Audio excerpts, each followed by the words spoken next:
Hey guys, what's up? It's this guy 325.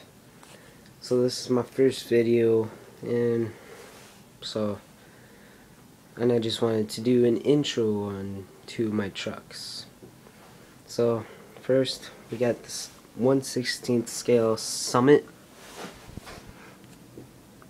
It's I right now it's broken down. Stripped a couple of servo gears, so it's all torn apart, but whatever. Only upgrade, it's all stock, and the only upgrades I have are these RPM A-arms.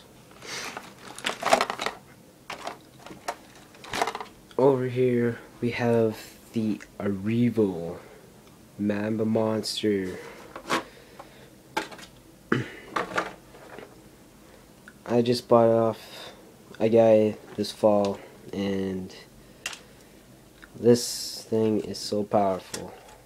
I have bent two metal drive shafts, and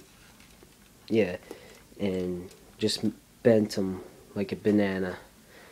That's how powerful that thing is. This thing is. Right now it's broken down.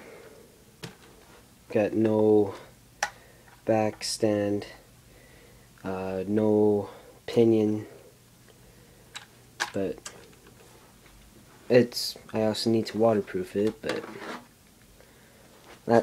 this is just this Savage body that was painted, stock body that was painted. I'm just borrowing it from a friend. I cracked the other one in half. Imagine that. So those are my cars. Not much to tell about, but so be sure to comment, subscribe, like, do whatever. So this is all my first video, and hope you guys like it.